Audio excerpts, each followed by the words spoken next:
Sondi. Lomili.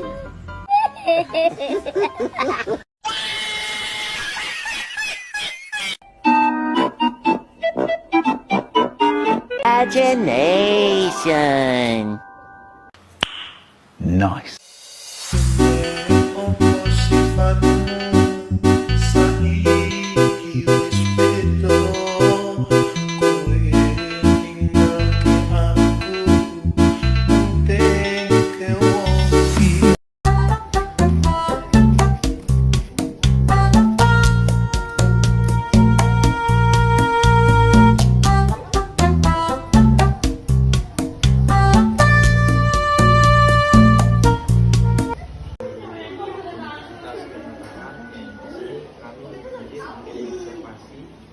Tentang sekolah ini.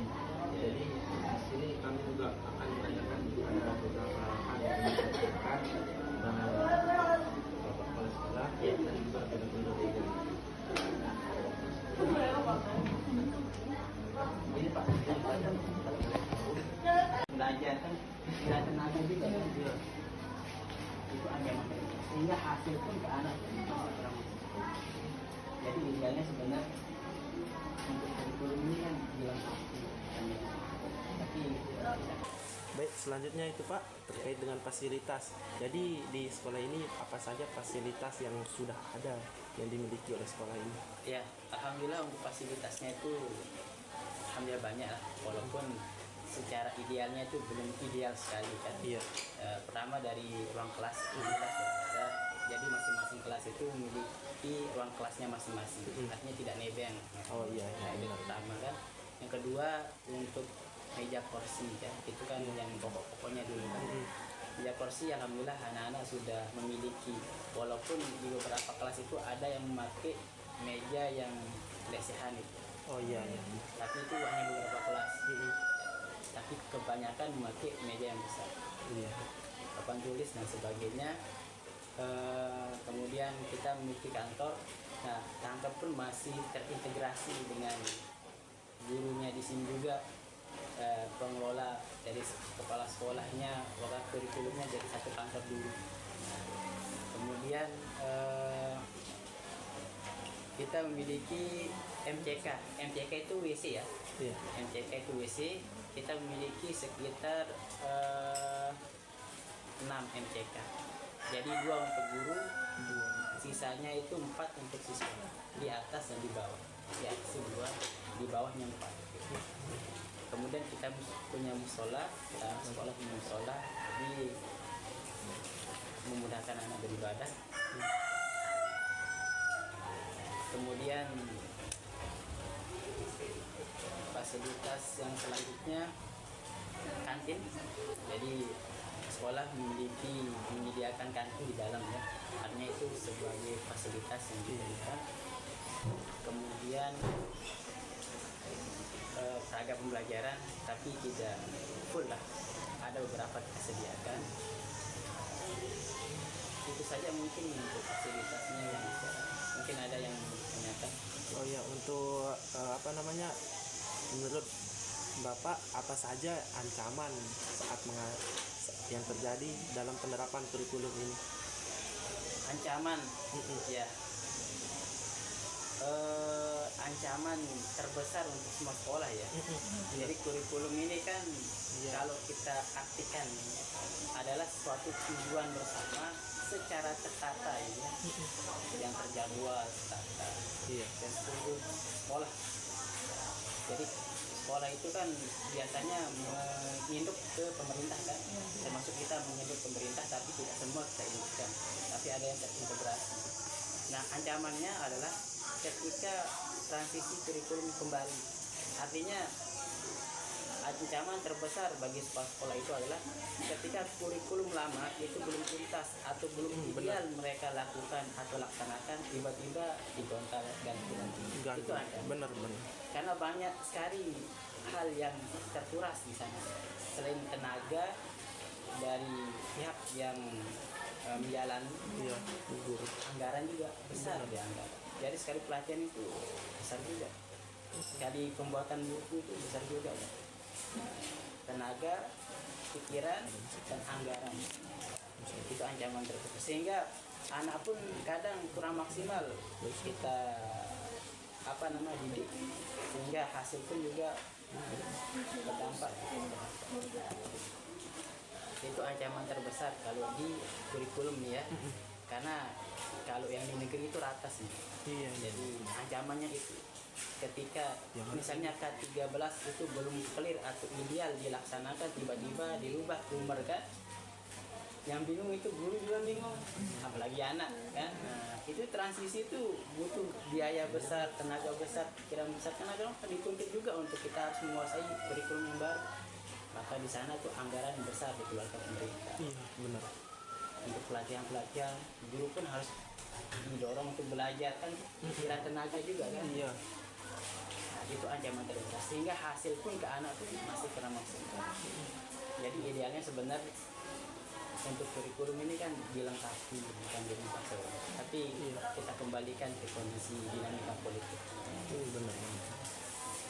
Terus terkait sejak kapan mulai digunakan untuk kurikulum ini, Merdeka ini? Kalau Merdeka ini tahun ini kita mulai sebenarnya. Oh, mulai dari Karena kita kan kemarin kan dikasih penawaran modelnya oleh pemerintah. Di tahun pertama itu kita dikasih kebebasan, di tahun kedua itu kebebasan dan belajar. Nah, di tahun ketiga ini kita diharuskan harus menerapkan. Alhamdulillah di ajaran tahun kemarin kita menerapkan, walaupun itu tidak semua kelas kita terapkan, tetapi secara konstitusi aturannya kita terapkan gitu. Karena kita swasta itu biasanya kita dimaklumi gitu, karena ada mapel atau pola organisasi pembelajaran kita yang terintegrasi. Kalau di SD umum kan tidak ada agamanya yang terperinci. Kalau di sini itu kita terintegrasi dengan yang itu. Ada Al-Qur'annya, ada mapel-mapel tambahan yang berupa agama seperti akidahnya kan, fikihnya, bahasa Arabnya dan sebagainya. Itu yang menjadi pembeda, yang terintegrasi ke kurikulum yang ada di sini. Oh, di sini Pak. Jadi terkait kami boleh nanya, ini apakah dana BOS menjadi sumber utama yang mendukung berjalannya kegiatan pada sekolah ini? Dana BOS, iya kita dapat, tapi itu bukan yang utama. Itu bukan yang utama. Karena di sekolah ini ada infak modelnya, infak bulanan, infak tahunan. Infak bulanan itu kayak SPP lah. Ya.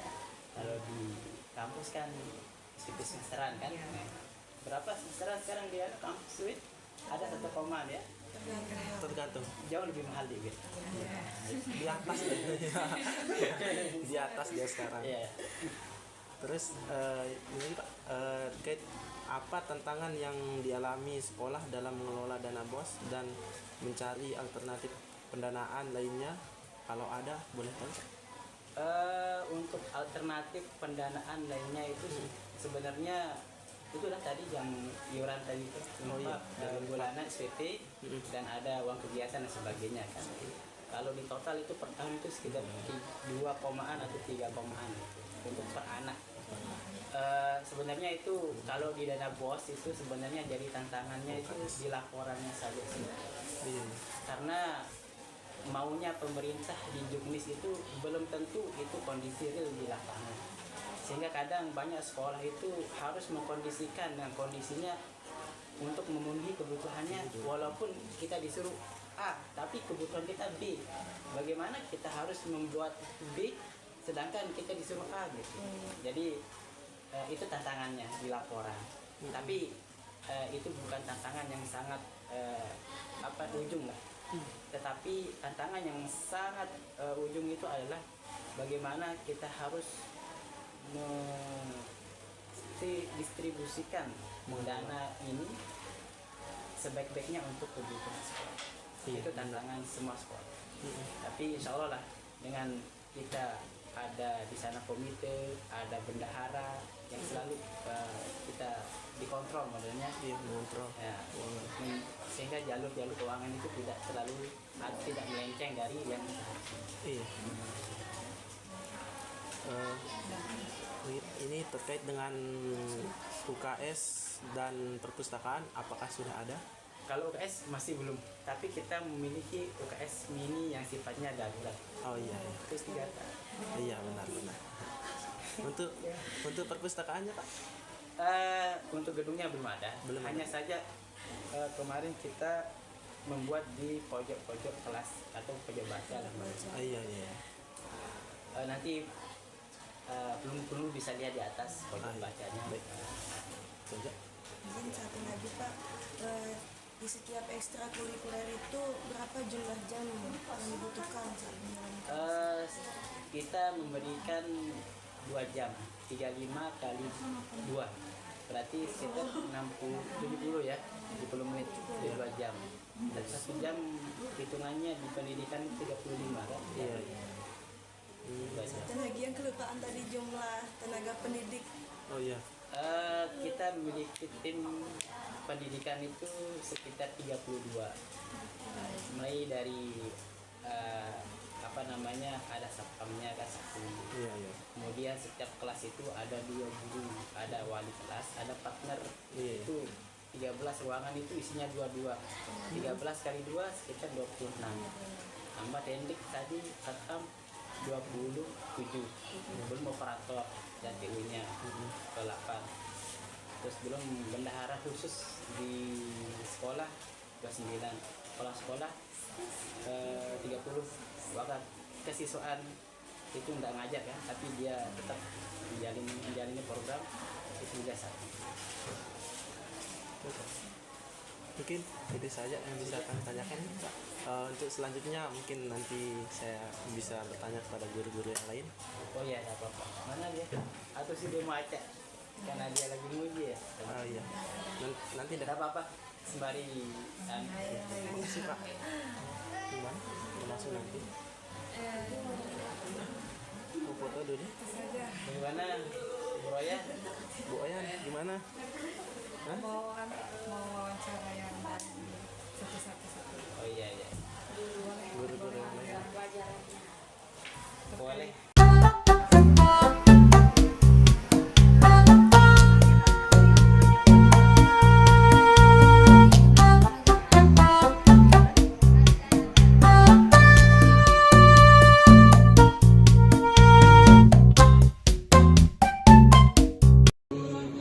Terapkan sesuai dengan kurikulum Merdeka. Jadi untuk P5-nya ini memang masih baru tahap kita awal penerapan bersama wakaf kurikulum, dan ini memang masih jadi bahan pembelajaran kami di sini. Termasuk nanti kita akan tetap konsultasi juga dengan pembina satuan, pembina sekolah. Jadi memang dari pihak dinas, pengawas dari pihak dinas. Jadi itu kita selalu diskusikan ke depan ini supaya nanti apa yang kita canangkan di P5 tapi juga termasuk tidak mengurangi karakteristiknya dalam P5 maupun pelajar Pancasila ini. Itu ekstrakurikuler. Jadi apa saja ekstrakurikuler yang sangat diminati di sekolah? Oh, di sini alhamdulillah karena dari tahun kemarin kita sudah mulai aktif ekstrakurikulernya. Lalu itu ada karate, ada pramuka, panahan, ada tilawah, sama ada futsal. Ya, tentu sini memang yang banyak diminati itu karate atau futsal. Termasuk di beberapa, bukan berarti yang tiga itu tidak ada. Jadi memang karena memang dominannya anak-anak laki-laki ya banyak peminatnya yang dua itu. Karena itu begitu.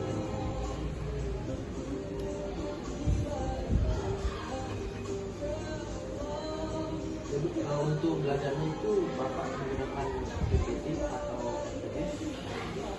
Nah, jadi untuk random sih sebenarnya. Tergantung situasi. Tergantung situasi. Terus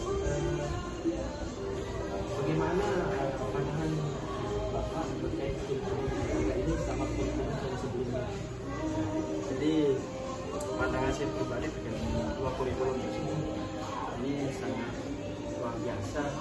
Tentunya ada plus dan minus, terutama yang di K13. K13 memang kita tidak terlalu dituntut untuk harus menyelesaikan tema, akan tetapi yang menjadikan kita kaku di K13 itu yang memang karena tuntutan yang harus ini kayak misalkan penanaman karakter ya, yang harus kita tentukan bahwa anak-anak itu harus begini. Nah, jadi kita tidak leluasa dengan bagaimana kita penanaman karakter atau pembentukan karakter yang sesuai yang sekiranya satuan pendidikan tersebut inginkan.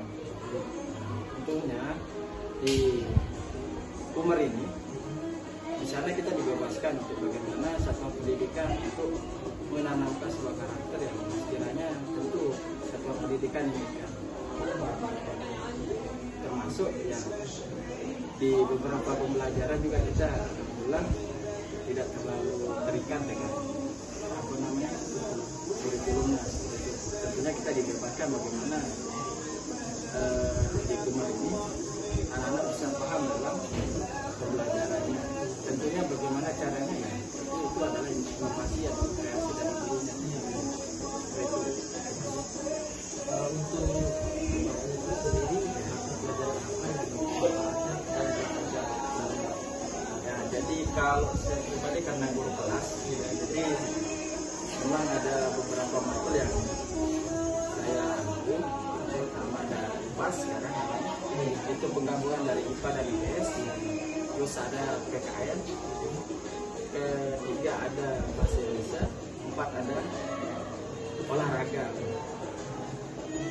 ada 4 matkul. Yang sisanya itu ada guru makro dan ada pendamping. Karena kita di sini di SDIT Al-Wildan ini ada 2 guru yang di satu kelas untuk pelaksanaan KBM. Nah itu nanti ada wali kelas yang berpendamping. Jadi ketika ada guru kelas yang nanti ada pendampingnya.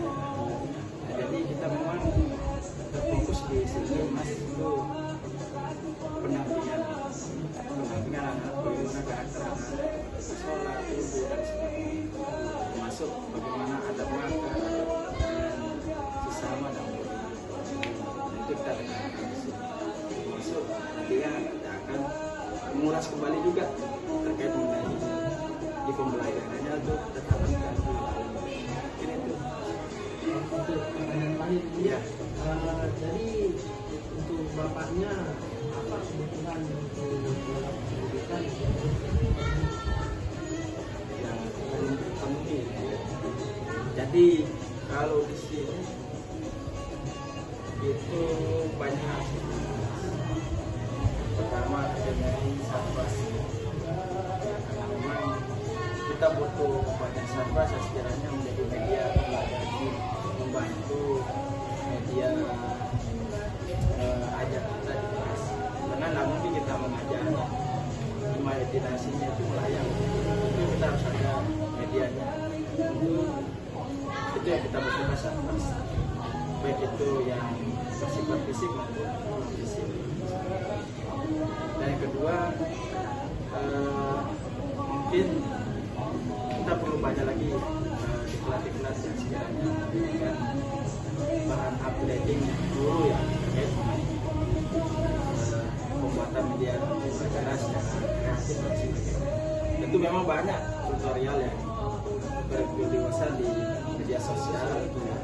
Jadi itu memang bisa kita pakai. Hanya saja kan kita menyesuaikan lagi dengan siswa atau kondisi di lapangan atau pendidikan sendiri. Ya. Jadi ini kita harapkan nanti ke depan baik itu dari pihak pemerintah maupun sudah dibahasakan oleh Rasulullah, jadilah anakmu sebagaimana zamannya. Nah tentunya di Umer ini juga kita dibebaskan bagaimana guru berekspresi dengan anak. Nah, itu ada yang namanya V5 di Umer ini. Itu sebenarnya kalau dalam bahasa kita itu praktik sih. Hanya saja memang beda bahasa saja. Dan ini insya Allah anak-anak akan juga di beberapa pekan ini kemungkinan selesai mereka semester 1-nya akan ada praktek bazar atau berniaga berjualan, dan ini salah satu implementasi P5-nya juga. Untuk di ruang kelas ini sudah menggunakan media digital sebagai media pembelajaran. Jadi terkait mengenai media digital tentu kami sesuaikan dengan kondisi sekolah, Mas. Jadi kalau sekolah sekiranya belum sepenuhnya bisa mengcover semua itu, tentunya nanti kita ada feedback bersama dengan orang tua wali murid. Tentunya nanti seperti yang saya katakan, anak-anak sekarang kan sudah memiliki gadget, HP sendiri, atau mungkin ada HP orang tuanya, sekiranya bisa dimanfaatkan untuk pembelajaran. Nah, jadi itu yang kita gunakan, dan itu juga sebagai controlling orang tua juga selama pembelajaran tersebut. Jadi selama ini memang tugas-tugasnya melalui digital. Jadi memang ada namanya salah satu aplikasi yang kemarin maka sering sebenarnya kita pakai, dan tapi sekarang teman-teman sudah mulai pakai. Itu namanya aplikasi Quizzes, mungkin pernah dengar. Jadi itu yang kita sebagai kontrol, orang tua juga mendampingi di rumah. Itu yang kita terapkan sampai pemanfaatan digital dan Terus kalau menurut Bapak yang menjadi kelebihan dan kelemahan rumah ini apa saja? Nah, jadi kalau terkait kelemahan dan kelebihan, kalau terkait kelemahan sebenarnya kita lebih banyak dilibatkan dalam administrasi. Jadi memang itu kelemahannya. Akan tetapi kelebihannya sangat banyak. Jadi ya seperti yang katakan tadi, kita sebagai guru leluasa untuk mengajarkan anak-anak jadinya mengenai pembelajaran dan tentunya tidak terikat dengan apa yang harus menjadi tentuan yang sudah dicapai. Untuk karakteristik program Pancasila ini sudah diterapkan sesuai dengan kurikulum Merdeka. Nah, jadi untuk P5-nya ini memang masih baru tahap kita awal penggarapan bersama wakil kurikulum, dan ini memang masih jadi bahan pembelajaran kami di sini, termasuk nanti kita akan konsultasi juga dengan pembina satuan, pembina sekolah. Jadi memang dari pihak dinas,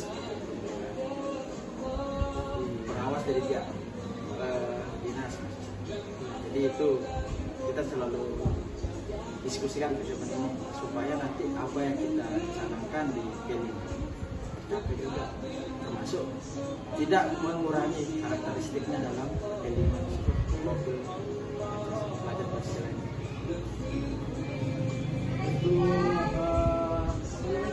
Untuk ekstrakurikuler, jadi apa saja ekstrakurikuler yang sangat diminati di sekolah? Oh, di sini alhamdulillah karena dari tahun kemarin kita sudah mulai aktif ekstrakurikulernya.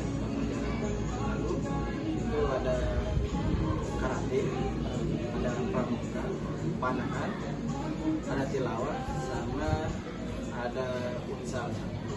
Ya, tentu sini memang yang banyak diminati itu karate sama futsal. Termasuk di beberapa Ngày vô nhà thương, ngày vô nhà thương, ngày vô nhà anh biết thương. Giây phút